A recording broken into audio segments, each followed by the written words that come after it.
Hi friends, simple ingredients extraordinary టేస్ట్తో మళ్ళీ మీ ముందుకు వచ్చేసిందండి కుకింగ్ విత్ మౌని. ఈరోజు మనం ఆంధ్ర స్టైల్లో చాలా రుచికరమైన గోంగూర రోటి పచ్చడి అనేది తయారు చేసుకుందాము. ఒక్కసారి నేను చెప్పిన విధంగా చేసుకొని తిన్నారు అంటే మళ్ళీ మళ్ళీ తినాలి అనిపించే టేస్ట్ మాత్రం గ్యారంటీ.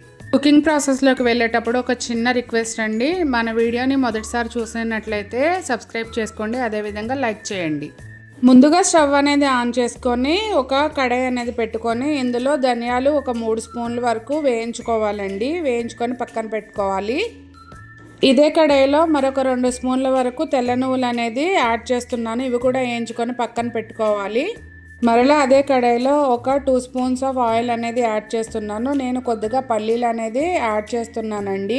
మీకు నచ్చకపోతే స్కిప్ చేయొచ్చు. అదేవిధంగా ఒక గుప్పెడ వరకు కరివేపాకు అనేది వేయించుకుంటున్నాను.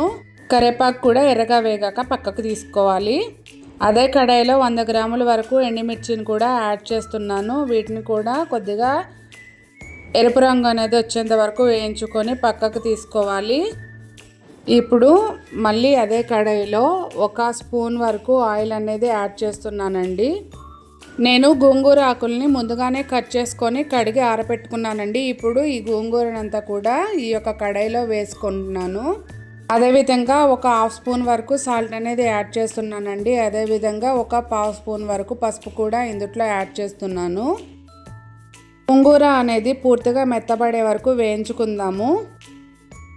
గోంగూరలో iron, vitamin C, antioxidants అనేవి పుష్కలంగా ఉంటాయండి.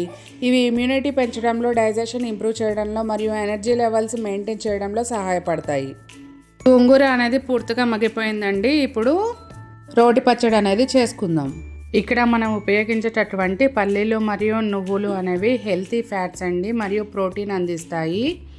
ధనియాలు థైరాయిడ్ ఇంకా హార్మోనల్ బ్యాలెన్స్కి ఉపయోగపడుతుంది. అదేవిధంగా స్కిన్ అండ్ హెయిర్ గ్లోకి కూడా ఉపయోగపడుతుందండి. ఇక మనం వాడినటువంటి కరివేపాకు అంటే మన ఇంట్లో ఒక మెడిసిన్ బాక్స్ ఉన్నట్లే. ఈ చట్నీని మిక్సీలో చేసుకోవాలి అంటే అన్ని ఇంగ్రీడియంట్స్ కలిపి ఒకేసారి కూడా మిక్సీ చేసుకోవచ్చండి. చట్నీకి పోపు అనేది పెడుతున్నాను. స్టవ్ ఆన్ చేసి కడాయి పెట్టుకొని అందులో ఆయిల్ వేసుకొని పోపు దినుసులు, అదేవిధంగా ఎండుమిర్చి, 4 వెల్లుల్లి రెబ్బలు అనేది వేయించుకుంటున్నాను. ఇవి కొద్దిగా వేడైన తర్వాత ఇందులో ఒక 2 స్పూన్ల వరకు మెంతి పొడిని యాడ్ చేస్తున్నానండి. ఇది చట్నీకి ఎంతో టేస్ట్ ఇస్తుంది. అదేవిధంగా స్మెల్ కూడా చాలా బాగుంటుంది. మౌని కిచెన్ యొక్క మ్యాజిక్, ఒక చిటికెడు ఇంగువ ఆయిల్లో పడగానే వచ్చే ఆ గుమగుమ ఇల్లంతా పాకిపోతుంది. పక్కింటి పిల్లలు కూడా ఆంటీ ఏం వండుతున్నారు అని గేటు దగ్గరికి వచ్చేస్తారు. ఇంగువ లేని గోంగూర పచ్చడి సంగీతం లేని పాట లాంటిది. తప్పకుండా ఇంగువనైతే యాడ్ చేయండి. గోంగూర పచ్చడికి ఇంగువ పెట్టడం అంటే పాటకు బాణీ కట్టినట్టు. రుచైన ఆరోగ్యానికి కూడా మంచిది. గ్యాస్ బ్లోటింగ్ కూడా ఉండదు. మీరు కూడా తప్పకుండా ఈ రెసిపీని తయారు చేసి ఎలా వచ్చింది అనేది తప్పకుండా నాకు కామెంట్ సెక్షన్లో తెలియజేయగలరండి. తాలింపు అనేది రెడీ అయింది. దీన్ని మనం చేసుకున్నటువంటి చట్నీలో వేసుకొని కలుపుకున్నాము అంటే ఎంతో టేస్టీ గోంగూర చట్నీ అనేది రెడీ. ఒక 1 అవర్ అయిన తర్వాత ఇలా ఒక గాజు కంటైనర్లో ఈ యొక్క చట్నీని స్టోర్ చేసుకున్నాము అంటే ఒక 1 మంత్ వరకు కూడా పాడవకుండా ఉంటుందండి.